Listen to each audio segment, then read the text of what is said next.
You really think you have a chance against us, Mr. Cowboy? Hey, motherfucker, what do you like to do? Oh, I don't know. Play chess. Screw. Well, let's play chess. They give off to Jonathan Taylor. Jump cutting his way, close to the goal line. He's in there. Touchdown! I-N-D-Y. Jonathan Taylor. Wheeler finds Quan from the logo. Here's Halliburton into the front court. Mishandled it, but gets a shot. Hits it!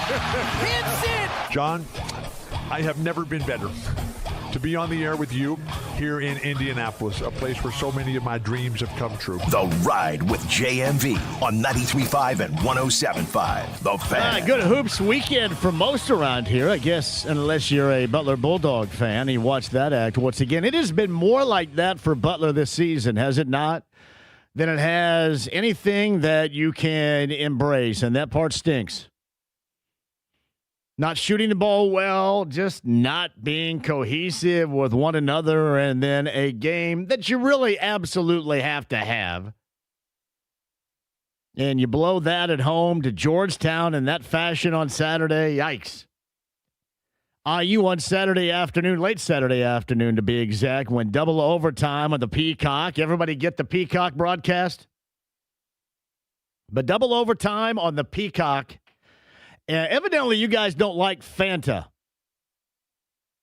Nobody liked John Fanta. He didn't do that game. He did the IU Purdue game earlier this week on the Peacock. Or I should say earlier in the week, last week on the Peacock. But it appears that folks are not fond of John Fanta. It normally takes a long time for us to break away from those that we know and we love, we've grown up with. Now, literally, when I'm gone, it'll take you about 5 minutes to readapt. I get it. But normally that is the case. It takes you a little while to get used to somebody. But evidently not a lot of big fans out there of Fanta as of last week. Big fans of a double overtime win. And this is how you play it, right? You're now a big fan. Now you say, you know what? When that whistle goes with 0.5 on the inbound and Sicily gets fouled by Dent, you know what? He got fouled. You got to call it right there. When normally you would say, if you're on the other side of it, you got to let the players play. You don't let that whistle play that significant of a role in the outcome. I'm actually glad for IU, and I'm glad for Sicily. It seems like Sicily has been way on the outside looking in, and I've never really understood why. Of course, you get so many basketball coaches that are just living in the world of genius out there that they're going to have a good reason as to why, but I never really understood with that particular group why he didn't get more clock. It was nice to see him knock down the game-winning free throw. But let's face it, just like anything else, if you're on the other side of that, you are pissing and moaning like you're Mick Cronin Jr. if that whistle goes against you. 0.5. And there was contact there. It looked like they didn't miss the inbounds pass. I think it was Tucker DeVries inbounding, but he missed the pass and then just kind of ran into Sicily, and Sicily goes up like somebody just ran over him with their car. And well done to get to the free throw line, and that is a big moment. Even more, according to one of our guests today, solidifying the Hoosiers in the NCAA tournament. Yeah, that does mean Joe Lunardi of ESPN is going to join us coming up at the top of the 4 o'clock hour with his explanation as to why things are the way that they are right now. What do they call him? Joey Brackets? How many dudes do we have on, and we only have them on maybe 1 month during the year? Maybe 2 weeks leading up to. Because you've got if you're Lunardi, you've got, what, this month, this window, and then that's it for you. Is there anybody else that we have where it's either right now or never? Brackets is somewhat unique. Now, Brackets, you take it to an even higher level because he's not only unique, but it's also of a great deal of interest to everybody. Joe Lunardi is going to join us. I'm going to peek through that window, that February window. Seriously, Joe Lunardi's kind of like Valentine's Day. You don't think of Valentine's Day, do you? Any other time except when you're approaching Valentine's Day. When you think about it, not even the chocolate makers out there really. Think about, what is it, the Hershey Company make Reese's? Is that who does Reese's? I think so. Because there's that short window between peanut butter cup Christmas trees and the Easter eggs where you get the Valentine's heart. Like that very short window. It's not very big. It's like we're going to take leftover. Here's what we're going to do. We got all these leftover molds from the Christmas trees. Let's go ahead and reshape them, and we'll make the hearts. And then what really everybody's going to get ready for will be the eggs for Easter. So I think Joey brackets and Valentine's Day, because it's just that time of year, and you really don't think about it any other time. True? I'd say that's fair. Joe Lunardi coming up at the top of the hour for that. Stephen Holder of ESPN, ESPN.com is going to join us at 4:30. Got the Super Bowl coming up. I learned so many good things over the weekend about Sam Darnold. Obviously, there is no way, first of all, you're going to say, well, it's the Patriots. You don't want them to win. And while that is probably true, I don't really care. I just want to go through our routine. And really, I cross my fingers and hope. Then this is what we do. You're going to say, wait a minute, cross your fingers. Doesn't it come down to hard work, savvy maneuvering, smart measures being taken? Is that what it comes down to? Don't you have to be a good organization? No, around here we cross our fingers and hope. Seriously. Oh, God, please, please, please. We're wishing upon stars. We're throwing coins into fountains. Don't put the hat on the bed. Don't step on any cracks. No black cats crossing the path. Don't go under a ladder. You know what I mean? We're all kind of hoping. It's wishful thinking around here with the football team. It's everybody else's football team that cashes in this time of year, where you really can care. I don't really care.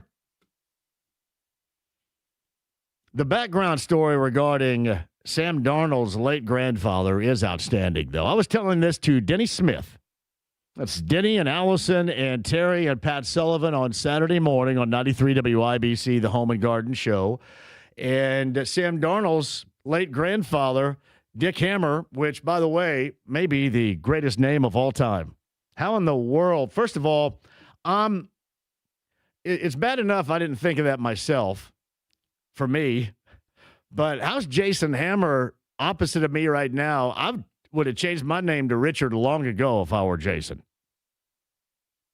We just know him as Hammer, but I would have changed my name long ago. It's got to be Richard Hammer now, forever. Does it not? That's a great name. That's a fantastic name. Great name. So Dick Hammer, the late grandfather of Sam Darnold, was a superstar athlete at USC, much like Sam Darnold was a superstar quarterback at USC and now is on the verge of winning a Super Bowl and being etched into major NFL history. But his late grandfather was a superstar athlete at USC, was a basketball player, was a volleyball player, played on the 64 Olympic team in Tokyo, men's volleyball. But James, this may be the best. He was in print, the Marlboro Man, back in the 1970s. By the way, if you're going to ask me how his grandfather passed away, lung cancer, but he was the Marlboro Man back in the 1970s in print. Dick Hammer. He was also, for the first 10 episodes, and the reason this got brought to my attention today is because Super 70s, whatever, had a lunchbox. And it was an emergency lunchbox. And, hey, nothing like going, the whole tagline on it was nothing like going to school and, saving a life. And somebody's probably, it's just kind of what we used to have great lunchboxes of our favorite television shows. And some of them were a little bit weird. Now, Emergency wasn't one of them. It was an exciting show. But like the Waltons, we're talking about a 30s era, Great Depression era hour-long television show, and you go, why in the world are they making this into a lunchbox? But we had great lunchboxes in the 70s and the 80s. And I've been a lunchbox collector. I've stopped. Certainly, I haven't stopped, but I've slowed down greatly. But I've got over 100 of them, and I happen to have 2 emergency lunchboxes. One is a dome, which looks like a lunch pail, and the other is a lunch box. They're both metal. They both have the thermos. I don't know if the thermoses would be plural or thermi or whatever, but they both have a thermos in them. So I come to find out, I didn't really know this, that on the show Emergency, Dick Hammer, Sam Darnold's late grandfather, for the first 10 episodes played Captain Hammer on Emergency in 1972. I'm telling you, there are so many reasons now to show our allegiance to Sam Darnold. Plus, seriously, what would have happened if he would have ended up here? Seriously, we know what would have happened. He'd be watching it like we are. What would have happened had he ended up here and not in Seattle? Because remember, the former Vikings quarterback, Daniel Jones, the former Vikings quarterback, Sam Darnold led a resurgence of the Vikings a year ago until they got into the postseason, and he kind of looked like what quarterbacks normally look like around here, if you remember that postseason game. He was a disaster.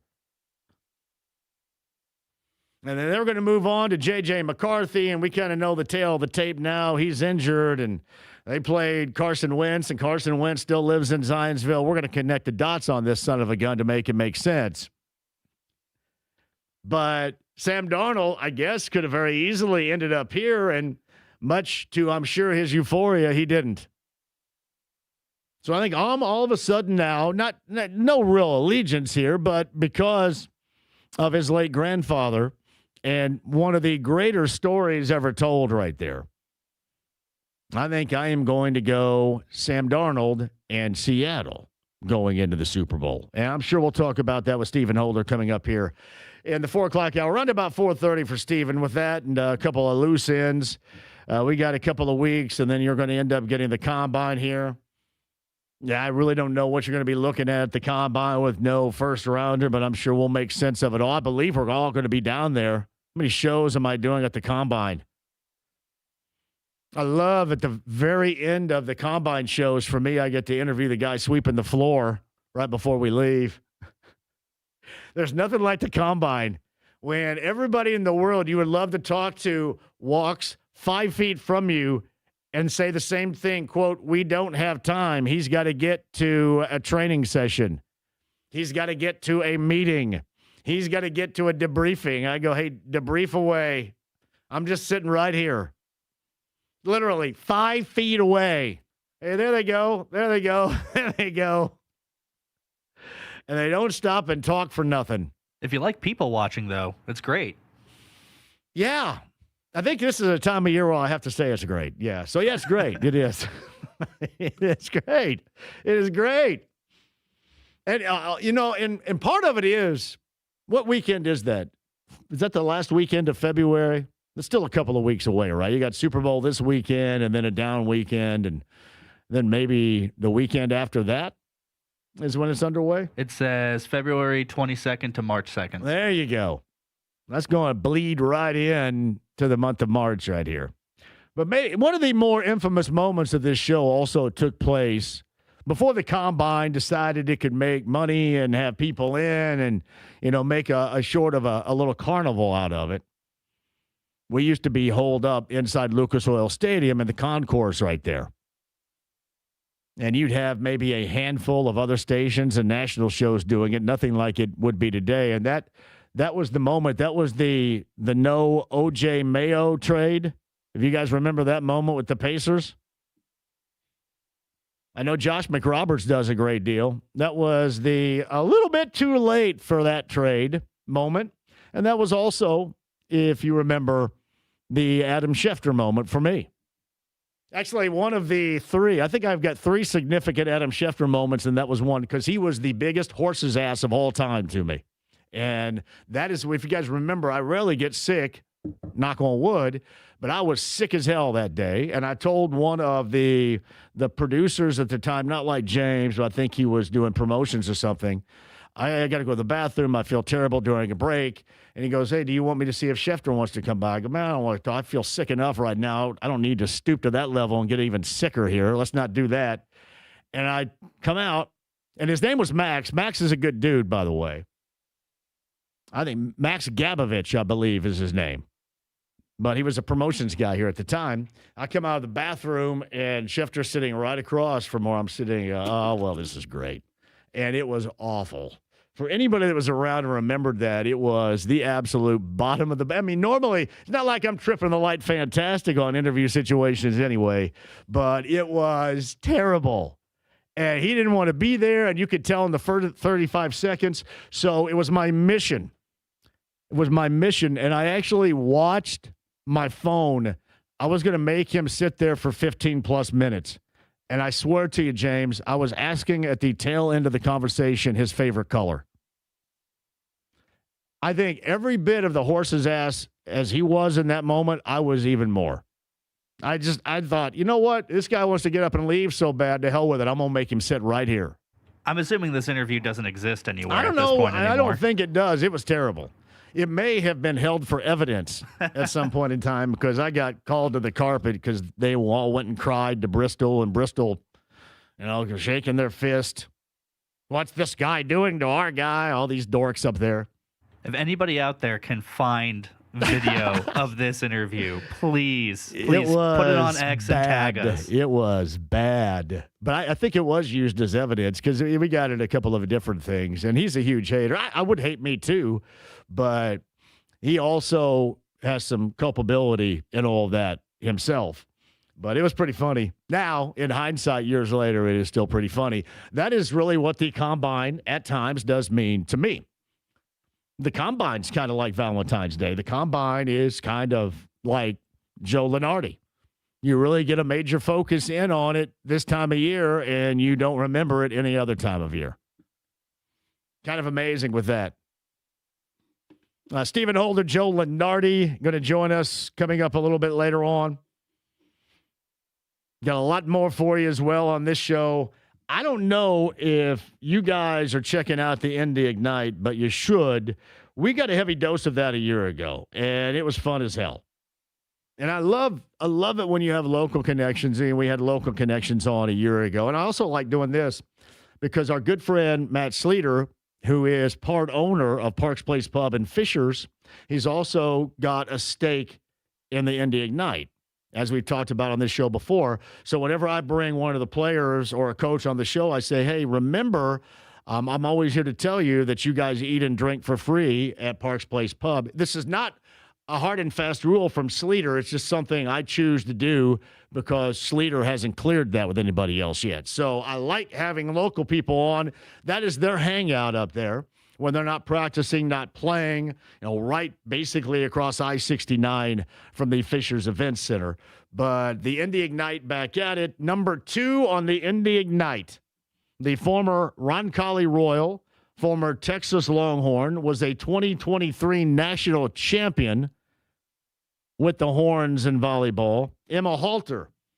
And I believe she may have been 2 years ahead of my kid at Roncalli, I believe.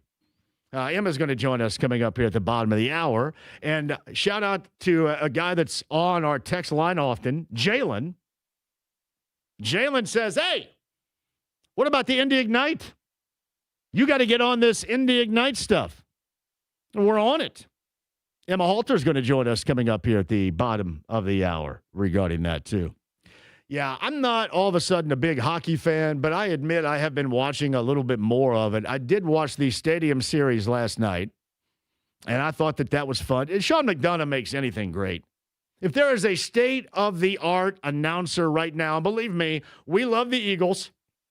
We love Ian. We love Noah. Noah last night was doing that second NBA game on NBC with OKC and Denver, if you were watching that last night. And by the way, I love the Sunday night NBA idea. I absolutely love it. Don't be jacking around just putting some Hallmark series bullcrap in there on Sunday night. We're out of the era of the wonderful world of Disney. That was years ago. No more Sunday night movie. Nobody cares. I like how you bridge the gap from Sunday night football to Sunday night basketball. I do. I like it. And I know a lot of you can come ill-correct on the NBA. I don't like it. The players of this and the players of that. Hey, I like it. I thought the broadcast was cool. See Caitlin Clark doing her thing as a guest analyst last night. I thought that was good too. Reggie Miller, always a part of it. That is good. I don't mind Carmelo Anthony and McGrady and Vince Carter. Good lineup right there. I think Jamal Crawford is a pretty good analyst. There's a lot to like about it. I know that you feel oversaturated with it. You go, oh, man, it's just everywhere. To me, I used to have appointment TV on Thursday night on TNT with Inside the NBA with Kenny and Charles and Shaq and Ernie Johnson. The problem is that thing is so buried on the calendar, the schedule of ESPN right now. I guess it's on a Wednesday night. I haven't seen it one stinking time this year. This doesn't have the interesting personalities and the outspoken nature of that show, but what it does have would have my eyeballs in my time of need. We need something like that on Sunday night. What are we rolling into on Sunday night? There is nothing on Sunday night. Keep in mind, Sunday is one of my favorite days of the week because I just kind of chill out a little bit. Normally not working when there's the Colts not playing. And of course, it's the postseason, so clearly the Colts aren't playing. But Sunday nights are like I get to play a little bit of hoop, and then I get to hang around, do stuff around the house, don't have to worry about stuff. You know, the summertime, Paradise Day Watson. Now, you know the drill with me on Sundays. But normally that hits an absolute brick wall with our good friend John Wertheim and 60 Minutes. That's when you realize, oh, hell, now everything stinks. And there's nothing on after it. You even go to Me TV, and there's nothing on after it. Or any of the old school TV programs, there's nothing on after it. It's like everybody says, you know what? We're going to go ahead and put, like, if I had a national show, they would put it somewhere on Sunday night because people don't give a crap and they don't watch. Hey, let's put the show that's the worst show on TV on Sunday night because it sucks. Hey, JMV. Let's put that there. I like the idea of the NBA on NBC on Sunday night. I know we get oversaturated with it, but I dig it. I thought last night was a good back-to-back presentation. And let's face it, Caitlin Clark could get out there and not say anything, and just because she's out there, you're going to get major notations. People are going to recognize, and people are going to tune in. I did see the what were they playing? NBC? You know, yeah, you play horse or pig or whatever. They were playing NBC. It was Caitlin Clark and Jamal Crawford. I didn't realize Jamal Crawford was as broke as a joke like that. Hey, I go, man, keep shooting those left-handed free throws because your jumper's broke. No, that was good stuff. It really was. I like it. I like that a great deal. All right, we can talk about that, the rest of college basketball, NFL stuff leading up to Super Bowl 60, as I mentioned as well. Stephen Holder is going to join us. Joey Brackett's Joe Lunardi of ESPN, the latest on that coming up as well. The reflection of the weekend in general. If we're missing anything, we certainly will get to that. Got a lot to get to over the course of the afternoon. Yes, I know I'm burying the lead, Red Leg fans. Did they go out and get themselves a bat? It's a former bat. I don't care if it's a bat. Eugenio is back. Suarez James is back with the Reds. There we go.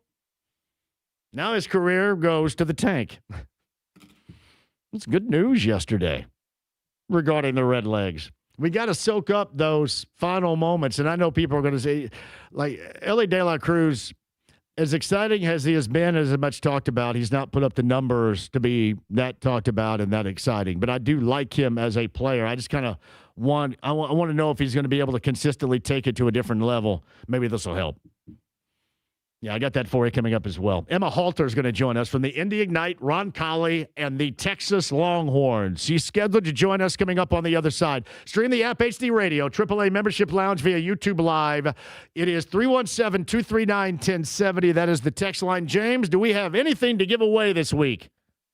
We do. We have, I know, Nate Bergazzi tickets and also Yacht Rock Review tickets. Holy crap. I'm going to go to Yacht Rock Review, I believe, on Friday. Shout out to Christian. That's Yacht Rock Review down in Brown County, right? It is for September 12th at Ruoff. It's not. I'm sorry. Yacht Rock Review in Brown County is on Friday. I'm going to that, though. Nice. But yeah, shout out to Christian. Yacht Rock Review, Nate Bargatze. Did I get that right? Bargatze. Comedian. Everybody loves him as a comedian, too. Oh, yeah, he's really good. Everybody loves me and my comedic performance trying to pronounce his last name coming up here, too. Quick break. We'll come back. Emma's going to join us on the other side. Don't go anywhere. Jump on the line, too, if you like it. 239-1070. It's a busy Monday. 93.5, 107.5 The Fan.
Hey, John here for Daisy Brand Dips. It is back and just in time for big game time. Big game weekend. Any weekend, any game time. That is Daisy Brand, the makers of the French onion dip you love too. Great tasting, incredible French onion dip and Daisy Ranch dip. It is going to make it. You know me, all of a sudden now, I'm eating carrots. I'm like the Bugs Bunny of local radio talk show hosts around here. Me and carrots all the time. You know what goes great with carrots? Daisy Brand, French onion dip and ranch dip. The ingredients just like you can find in your own kitchen. It is very much close to homemade. If not for vegetables and carrots, maybe chips and crackers. How about wings? And how about Daisy Brand for a big game weekend? That is Daisy Brand dips. I see it every single time I'm out. Of course, Daisy Brand, the makers of the greatest cottage cheese on the face of the earth, the low-fat cottage cheese of Daisy Brand. Get a Daisy Brand dip of your choice today. Find it in your favorite grocer's refrigerator.